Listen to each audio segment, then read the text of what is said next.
halaman 43. Bismillah. Ya, atas.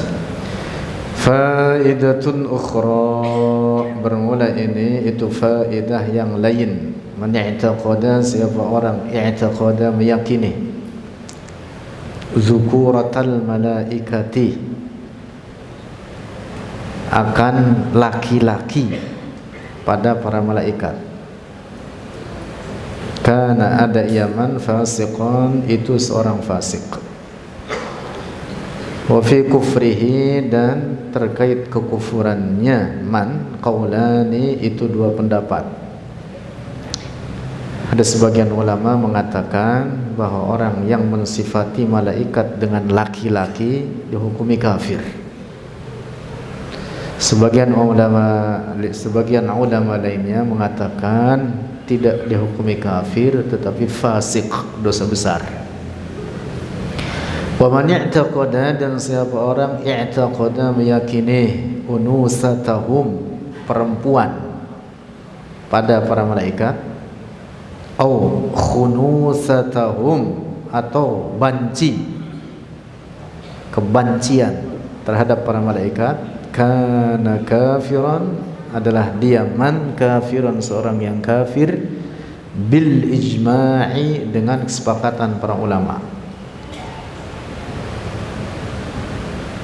Nah, jadi orang yang mengatakan malaikat itu perempuan atau mensifati malaikat itu sebagai banci, ini orang dihukumi kafir dengan ijma' ulama.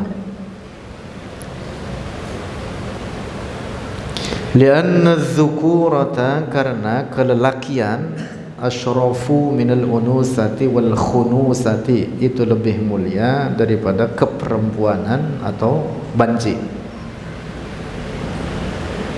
Waqad bayyana Allah Ta'ala, dan sungguh telah menjelaskan oleh Allah Ta'ala fi kitabih, dalam kitabnya Al-Aziz yang agung, itu dalam Al-Quran, kufra man i'taqada unusatal malaikati, akan kekufuran orang yang berkeyakinan malaikat itu perempuan. Nah, jadi malaikat itu seperti yang sudah kita bahas di bait kemarin, minggu yang lalu, wal malakul ladzi bila abin wa la akla la syurba wa la nauma lahum, bahwa para malaikat itu suci dari sifat-sifat atau kemaluan laki-laki, dan juga suci dari sifat-sifat keperempuanan. Jadi mereka tidak disifati laki-laki atau perempuan, apalagi banci. Banci itu kan yang berlaku bagi apa? Yang tidak jelas antara laki-laki dan perempuan, disebutnya apa? Banci. Misalkan seperti ada orang punya kelamin dua, disebutnya apa? Khunsa. Disebutnya apa? Khunsa. Nah, malaikat itu tidak disifati laki-laki, juga tidak disifati perempuan, terlebih lagi disifati dengan banci. Nah, terkait hukum orang yang mensifati malaikat laki-laki, ada dua pendapat ulama. Sebagian ulama mengatakan dihukumi kafir ini orang, sebagian ulama mengatakan hanya fasik saja. Berbeda dengan hukum orang yang mengatakan malaikat perempuan atau banci, maka disepakati oleh para ulama ini orang dihukumi kafir. Nah, dalam Al-Quran Allah menegaskan tentang orang-orang kafir, orang-orang Yahudi termasuk, yang mensifati malaikat itu sebagai perempuan. Allah berfirman, wa ja'alu al-malaikata, wa ja'alul malaikata, dan mereka menjadikan, atau orang-orang kafir itu tadi, akan para malaikat alladzina hum ibadur rahmani, yang mereka para malaikat tersebut adalah ibadur rahman, para hamba Allah, inasa, sebagai bangsa perempuan. Maka tidak benar ada gambaran sebagian mereka yang mengatakan malaikat itu seperti gambaran orang-orang Yahudi. Perempuan cantik punya sayap di belakangnya. Dalam film-film mereka itu jatuh dari atap blok aja. Oh, angel katanya. Angel itu malaikat. Perempuannya cakep. Oh, udah gitu setengah telanjang lagi. Waduh, kacau itu. Nggak bener itu. Nggak bener. Atau sebagian lainnya ada yang mensifati malaikat itu dengan tubuhnya kuda, lalu kepalanya perempuan yang cantik. Wah, itu sih bukan menarik gitu, yang ada serem. Lalu punya sayap kuda itu. Nah, itu nggak betul ya. Tidak betul ya. Bahwa para malaikat memiliki sayap, betul, tetapi tidak seperti gambaran orang-orang di luar Islam. Dalam Al-Quran Allah menyebutkan para malaikat uli ajnihatim masna wa thulatha wa ruba'. Mereka memiliki sayap. Lanjut. Tafsilu 'ashrin minhum Jibrilu Mikalu Israfilu Azrailu. Tafsilu 'ashrin, rincian 10 malaikat. Minhum, dari mereka, para malaikat. Jibrilu, itu Jibril. Mikalu dan Mikail. Israfilu dan Israfil. Azrailu dan Azrail. Bacanya dengan fathah ain. Azrail, bukan dengan kasrah, bukan dengan Azrail, tapi Azrail. Munkar nakirun, munkar dan nakir. Raqib wa raqibun dan raqib. Wa kadza, dan demikian pula atidu, atid, malaikat atid. Malikun, dan malaikat malik. Wa ridwanu, dan ridwan. Ihtada, mengikuti, yang dimaksud dalam penyebutannya. Ini penyempurna bait saja. Ihtada ay ittaba'a. Jumlah para malaikat tidak ada yang mengetahui kecuali Allah. Sangat-sangat banyak jumlah mereka, tidak berkurang, tidak bertambah. Karena mereka tidak beranak pinak, tidak makan, tidak minum, tidak ada ibunya, tidak ada ayahnya, tidak ada anaknya. Bagi mereka itu tidak ada istilah ayah atau ibu. Al-malakul ladzi bila abin wa la akla la syurba wa la nauma lahu. Jumlah mereka lebih banyak daripada setiap butir pasir yang ada di seluruh permukaan bumi ini. Itu sangat banyaknya. Umumnya tempat mereka adalah di langit. 7 lapis langit yang ada di atas kita ini adalah maskanul malaikah, tempat para malaikat. Namun demikian ada juga daripada sebagian mereka yang di bumi atau di bawah langit pertama. Tetapi aghlabuhum, kebanyakan mereka bertempat di langit, sebagaimana diriwayatkan dalam hadis riwayat Ibnu Hibban dan lainnya. Rasulullah bersabda, ma mawdi'u arba'i asabi' fis samawati illa wa fihi malakun qa'imun aw raki'un aw sajidun. Tidak ada ruang kosong, jarak antara 4 jari dan setiap 7 lapis malaikat, 7 lapis langit itu, kecuali setiap antar jarak 4 jari itu penuh dengan malaikat. Qaimun, yang sedang berdiri, atau raki'un, atau yang sedang ruku', atau sajidun, atau sedang sujud. Jadi langit itu tempatnya para malaikat, penuh dengan para malaikat. Nah, hadis ini menjadi bantahan. Hadis riwayat Ibnu Hibban ini menjadi bantahan terhadap orang-orang Wahabi sesat yang mengatakan Allah bertempat di langit. Bantahan terhadap orang-orang Wahabi jelek yang mengatakan, kata mereka, Allah di langit. Nauzubillah. Siapa yang menciptakan langit? Allah. Allah tidak membutuhkan kepada ciptaannya. Allah tidak bertempat di langit. Allah ada tanpa tempat dan tanpa arah. Tidak bertempat di langit, tidak bersemayam di atas arsy. Allah yang menciptakan langit dan arsy. Allah yang menciptakan tempat dan arah. Maka Allah ada tanpa tempat dan tanpa arah. Tidak dikatakan di satu tempat atau di semua tempat. Tidak dikatakan di mana-mana. Tidak dikatakan di satu arah atau di semua arah. Tetapi ada tanpa tempat dan tanpa arah. Lanjut. Asyarhu, penjelasan atau tambahan sedikit. Jumlah para malaikat itu sangat banyak. Di antara yang disebutkan dalam Al-Quran adalah 10 nama-nama ini. Sehingga nama-nama tersebut diperintahkan bagi umat Islam untuk mengenalnya. Yang 10 ini, yang diantaranya adalah ru'asaul malaika, pimpinan keseluruhan para malaikat adalah Jibril.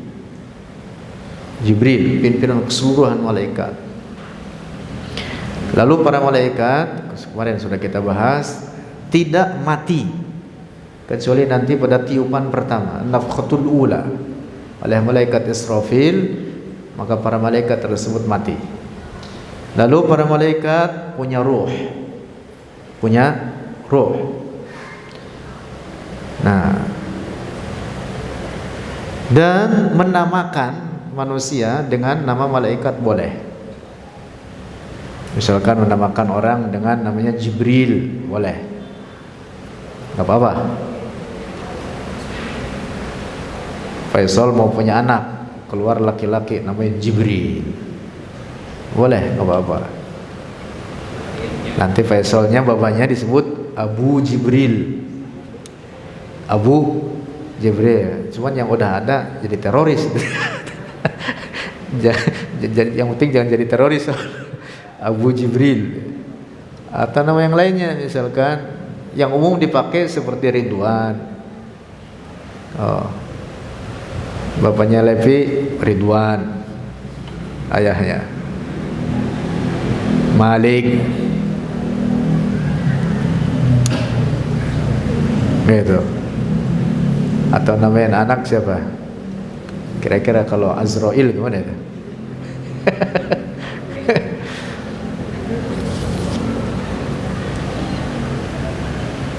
Raqib banyak. Teman-teman kita banyak atau ada yang namanya apa? Raqib. Lanjut. Asyarhu, penjelasan. Wajib ma'rifatu asyaratin minal malaikati.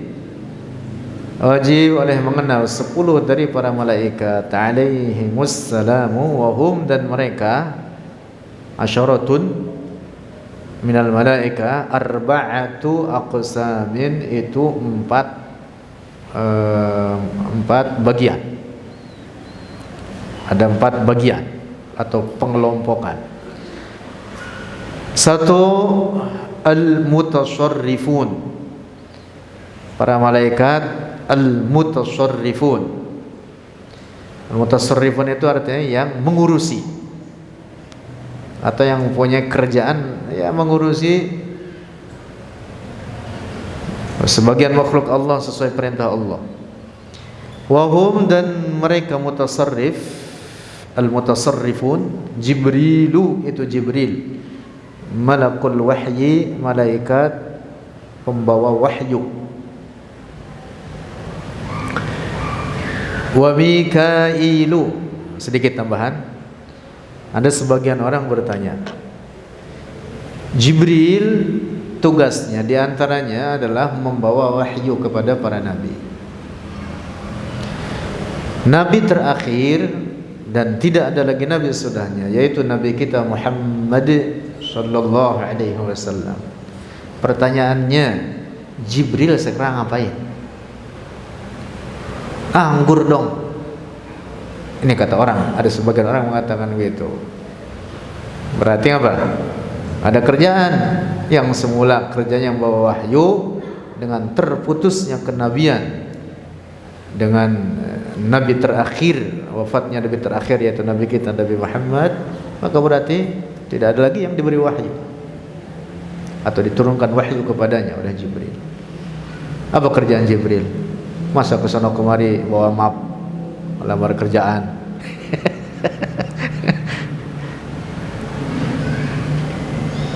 Jawab. Para malaikat itu seluruhnya disibukkan dalam ibadah kepada Allah. Semua malaikat, tidak terkecuali Jibril yang bahkan merupakan pimpinan mereka. Dalam hadis Rasulullah mengatakan, inqata'atin nubuwatu wa baqiyatil mubasyirat. Kenabian sudah terputus, tetapi apa? Kabar gembira itu akan terus berlanjut. Orang-orang mukmin saleh dapat kabar gembira, dapat ilham, dapat al-mubasyirat. Para malaikat, ya termasuk malaikat Jibril, bukan hanya satu kerjaannya, yaitu membawa wahyu kepada para nabi. Ada tugas-tugas lainnya yang juga tugaskan oleh Allah kepadanya.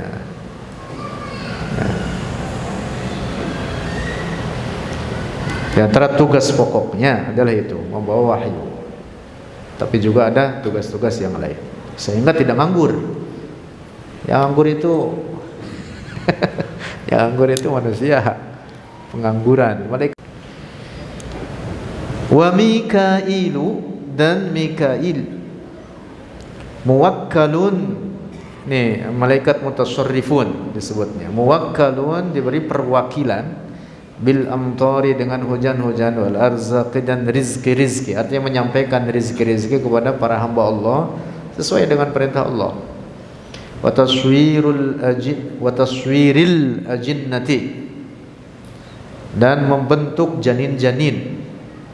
Masya Allah, ada malaikat yang bentuk janin tanpa masuk ke dalam rahim, tanpa masuk malaikat tersebut ke dalam tubuh si ibu itu, tapi malaikat masukkan tangannya ke rahim dari arah luar, kemudian diolah, dibentuk oleh malaikat tersebut di dalam janinnya itu, hidungnya, kupingnya, gitu, matanya, dan seterusnya. Oleh karena malaikat itu jismun latif, jismun latif, jadi bahkan lebih apa? Al-taf minal hawa, dia lebih lembut daripada udara. Nah, dalam beberapa riwayat disebutkan gitu. Itu yang dimaksud dengan taswirin al-ajinnah. Jadi membentuk janin-janin dalam rahim perempuan. Wa Israfilu, dan Israfil muwakkalun, diberi perwakilan bil lauhil mahfuz, dengan al-lauhul mahfuz. Wan nafkhi fis suri, dan meniup pada as-sur, sangkakala atau trompet gitu. Trompet. Tiupan pertama oleh malaikat Israfil mematikan seluruh yang bernyawa, termasuk para malaikat. Pertanyaannya, Israfil enggak mati? Mati juga. Mati juga, dimatikan oleh Allah. Lalu dihidupkan kembali setelah jeda sekian tahun, karena ada jeda antara an-nafkhatul ula dengan an-nafkhatul tsaniyah. Kemudian perintah untuk meniup yang kedua.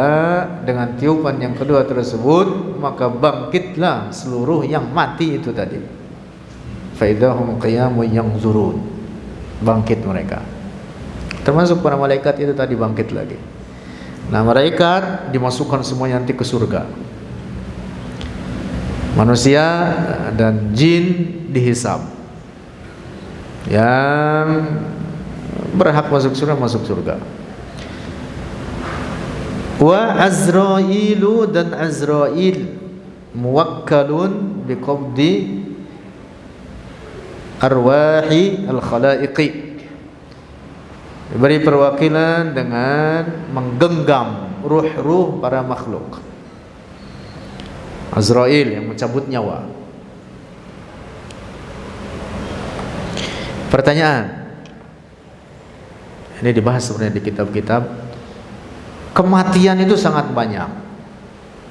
Peristiwa kematian itu sangat banyak. Dan yang bernyawa itu mengalami kematian. Tidak hanya manusia, termasuk binatang-binatang. Memiliki nyawa binatang. Dari yang besar sampai yang kecil, sampai semut memiliki nyawa.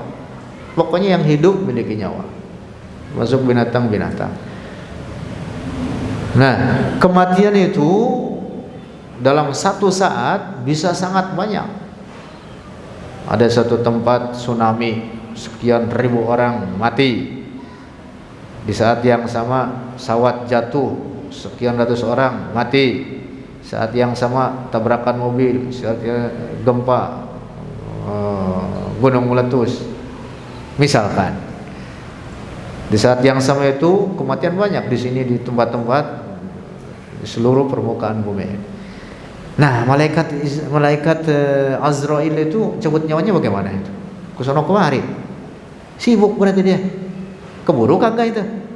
Bagaimana di saat yang sama? Misalkan ada pertanyaan begitu. Karena namanya malaikat juga makhluk Allah. Makhluk Allah memiliki keterbatasan. Walaupun juga Allah mungkin berikan kemampuan yang dahsyat, luar biasa. Nah, di beberapa kitab dijelaskan bahwa Azrail ini adalah para pencabut nyawa. Jadi seluruh malaikat yang diberi tugas untuk mencabut nyawa semuanya disebut dengan Azrail. Jadi sekelompok besar dari malaikat al-muwakkalun biqabdil arwah disebut dengan Azrail. Sama persis dengan Raqib dan Atid. Setiap orang ada Raqib dan Atidnya. Banyak Raqib Atid yang menuliskan setiap amalan-amalan para hamba. Pendapat lain dari para ulama mengatakan Azrail ini adalah pimpinannya. Lalu dia membawahi para malaikat yang punya tugas untuk mencabut nyawa. Azrail ini pimpinannya. Yang jelas bahwa semua kematian itu dicabut nyawanya dengan tugas dari Allah terhadap para malaikat, terhadap malaikat Azrail. Ya, mereka muwakkal biqabdil arwah. Lanjut. Al-fatinun itu yang pertama tadi, al-mutasarrifun. Jadi al-mutasarrifun itu apa? Yang punya tugas masing-masing, yaitu malaikat Jibril, Mikail, Israfil dan Azrail. Dan empat ini termasuk ru'asa, pimpinan, para pimpinan malaikat, para pimpinannya. Yang mutlak pimpinan secara keseluruhan adalah Jibril. Yang kedua, para malaikat al-fatinun. Al-fatinun artinya para penguji atau para pembawa fitnah. Yang dimaksud penguji ada dua, wahuma, dan keduanya itu mungkarun wa nakirun, yaitu mungkar dan nakir. Wahuma, dan keduanya mungkar dan nakir, muwakkalani, diberi perwakilan akan keduanya bisu'alil jinni, dengan menyoal jin, menanyai bangsa jin, wal insi, dan manusia, fil qabri, di dalam kubur. Masya Allah, mudah-mudahan kita selamat daripada su'alul malakain, pertanyaan dua malaikat, mungkar dan nakir. Was-su'alu, dan pertanyaan, yahsulu, terjadi, lil mu'mini wal kafiri, bagi seorang mukmin dan kafir, min hadhil ummati, dari umat Rasulullah ini. Ayyalladzi ursila ilaihim sayyiduna Muhammadun, artinya yang diutus kepada mereka umat tersebut sayyiduna, akan sayyiduna Muhammad sallallahu alaihi wasallam, seluruh umat Rasulullah ini, seluruh umat Rasulullah. Jadi semua yang hidup dari zaman Rasulullah sampai sekarang disebut umat Rasulullah. Yang mukminnya yang kafirnya sama. Wa yuqalu lahum, dan dikatakan bagi mereka ummatud da'wati, itu umat dakwah, walladzina amanu, dan orang-orang yang beriman menerima dakwah Rasulullah, minhum, dari mereka umat dakwah tersebut, yuqalu lahum, disebut bagi mereka ummatul ijabah, yaitu umat yang menjawab atau yang menerima dakwah Rasulullah. Nah, jadi orang kafir pun sebenarnya umat Rasulullah, disebutnya ummatul dakwah. Yang mukminnya disebut dengan ummatul ijabah. Nah, soalul malakain ini berlaku bagi seluruh manusia dari umat Rasulullah ini. Nah, umat-umat terdahulu, nabi-nabi terdahulu tidak. Jadi berlaku bagi umat Rasulullah saja. Soalul malakain ini. Summal mu'minul kamilu, kemudian seorang mukmin yang sempurna. Udah Isya ya? Cepat betul. Bang Sulin udah Isya. Summal mu'minul kamilu, kemudian seorang mukmin yang sempurna. La yalhaquhu, tidak mendapati akan al mu'minul kamilu faza'un, oleh ketakutan, walanzi'ajun, dan tidak oleh kengerian, min su'alihima, dari pertanyaan keduanya, munkar dan nakir. Lianna Allah, karena sungguhnya Allah, yusabbitu qalbahu, menetapkan oleh Allah qalbahu, akan hatinya seorang mukmin, fala yarta'u, maka tidak takut oleh mukmin, min manzurihim al-mukhifi, dari tampilan keduanya, munkar dan nakir, al-mukhifi, yang menakutkan. Jadi tampilannya serem, itu serem betul. Li'annahuma, karena keduanya, kama ja'a fil hadisi, sebagaimana datang dalam hadis, aswadani, hitam keduanya, azraqani, dan biru keduanya. Jadi warnanya hitam kebiruan. Masya Allah, serem itu, warna gitu aja udah serem. Belum lagi dalam beberapa riwayat suaranya menggelegar. Masya Allah,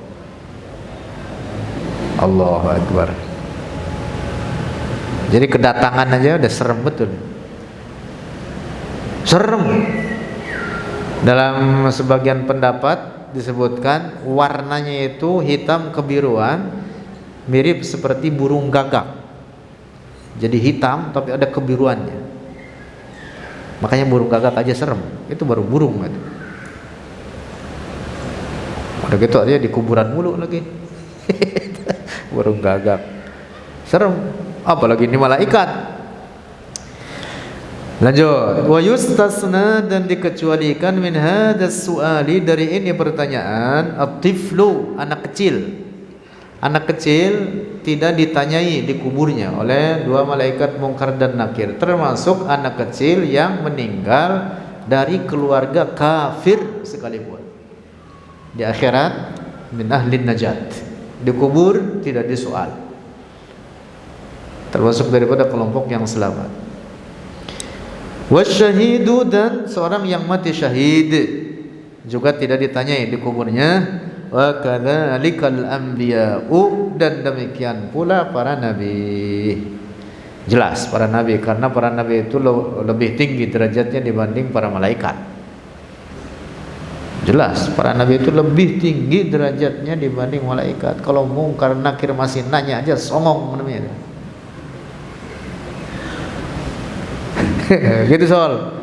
Mirip dengan Satpol PP yang interogasi jenderal. Yang ada sama jenderal ditempeleng. Yang ada sama jenderal ditempeleng itu Satpol PP. Kagak ada ceritanya begitu. Ya. Para nabi itu lebih tinggi derajatnya dibanding para malaikat. Maka dua malaikat munkar dan nakir tidak menanyai para nabi.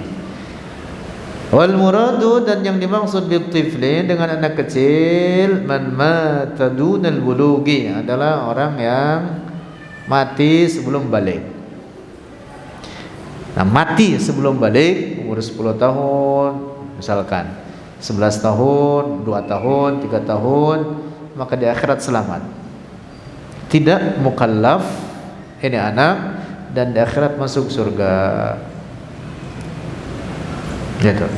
Dikubur tidak ditanya oleh mungkar dan nakir, termasuk anak kecil dari keluarga atau kedua orang tua yang bukan muslim sekalipun, tetapi di akhirat tidak memberi syafaat kepada kedua orang tuanya yang kafir. Tidak memberi syafaat. Tambahan satu, dalam hadis Rasulullah bersabda terkait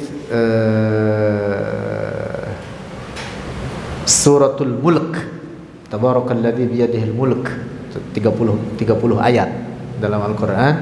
Rasulullah menyebutnya innahal mani'atul munjiyatu. Dia itu adalah surat yang al-mani'ah, mencegah daripada siksa kubur, al-munjiyatu, dan penyelamat dari siksa kubur. Karena itu sangat-sangat dianjurkan untuk membaca surat Tabarak tiap malam. Baca aja udah itu. Baca aja udah. Lama-lama hafal. Dalam hadis lain sampai Rasulullah mengatakan, wadiditu law annaha fi jawfi kulli wahidin min ummati. Aku ingin seandainya surat Tabarak tersebut ada di mulut setiap orang dari umatku. Rasulullah itu menginginkan keselamatan bagi kita ini, umatnya. Ketika Rasulullah mengatakan wadiditu law annahu fi jawfi kulli wahidin min ummati, itu artinya berarti kalau mereka setiap orang baca surat Tabarak, maka berarti sudah menyelamatkan dirinya masing-masing. Makanya Rasulullah sangat mengharapkan setiap orang tuh hafal, ada di mulut setiap orang surat Tabarak. Nah, maka baca surat Tabarak itu, walaupun tidak hafal ya baca aja. Tiap malam baca 3 bulan hafal. Enggak sampai 3 bulan udah hafal. Dikit 30 ayat. Kalau 3 bulan enggak hafal, tambahin 4 bulan. 4 bulan enggak hafal 5 bulan. 5 bulan enggak hafal setahun. Setahun hafal, masa kagak hafal. Kalau ternyata kagak hafal juga emang blow on. Kalau baca tiap malam hafal itu. Hafal. Sedikit, hanya 30 ayat. Yang kedua, tambahan penting. Seorang mukmin di dalam kubur, seorang mukmin dalam kubur ada 2 keadaan. Sebagian mereka mendapatkan siksaan karena dosa-dosanya. Sebagian lainnya selamat. Sebagian lainnya selamat daripada siksa kubur. Nah, di dalam kubur seorang mukmin yang fasik, yang misalkan dia daripada ahlul kabair, golongan para pelaku dosa-dosa besar, dia mendapatkan siksaan dalam kubur tidak kurang dari hanya 7 hari saja. Demikian diriwayatkan dalam beberapa asar atau hadis-hadis Rasulullah, seperti diantaranya diriwayatkan oleh Al-Imam Al-Hafidz Jalaluddin As-Suyuti dalam kitab Al-Hawilil Fatawi. Jadi 7 hari ini adalah zaman fitnatil qabr, masa fitnah kubur.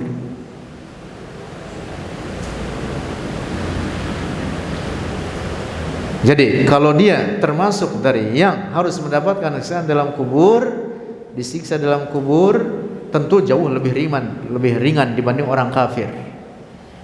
Ini orang mukmin yang disiksa dalam kubur hanya 7 hari saja. Setelah itu selesai. Sisa siksaannya ditempokkan nanti untuk di akhirat, di hari kiamat atau di akhirat. Kecuali orang kafir, begitu dari awal dikuburkan dia dalam keadaan terus disiksa. Dapat dipahami nih? Nah, karena itu maka dalam masa 7 hari ini sangat-sangat dianjurkan oleh keluarga mayit untuk melakukan perkara-perkara yang memberikan manfaat bagi si mayit, dengan perbanyak doa, sedekah atas nama mayit. Maka termasuk sebenarnya ini hadis dalil mengapa umat Islam selama 7 hari dari mayit keluarga mereka yang dikuburkan, mereka sibuk untuk berdoa bagi si mayit.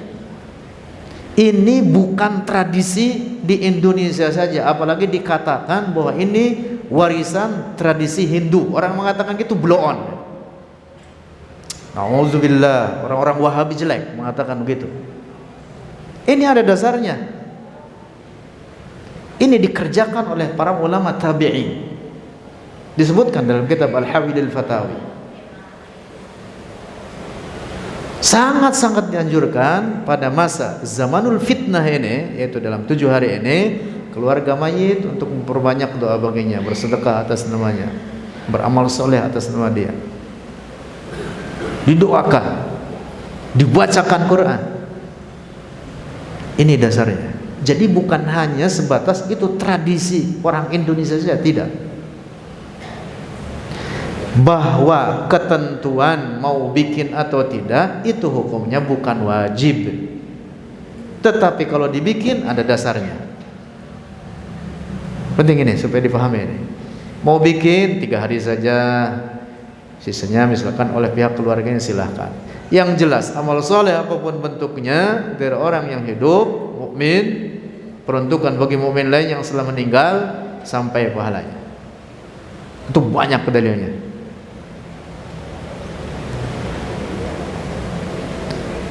Saya nulis buku judulnya Ayo Kita Tahlil. Judulnya gitu. Bisa di-download di internet, cari aja pokoknya, tulis Ayo Kita Tahlil. Tampil PDF-nya gratis. Mau dicetak sendiri juga silahkan. Di dalamnya dalil-dalil dari Al-Qur'an, dari hadis-hadis Rasulullah, dan aqwalul ulama, pendapat para ulama kita dalam menetapkan sampainya amal saleh dari orang yang hidup bagi orang yang sudah meninggal. Banyak dalil untuk itu. Ayat Al-Quran banyak, hadis Rasulullah banyak. Wallahu a'lam bishawab. Astagfirullah.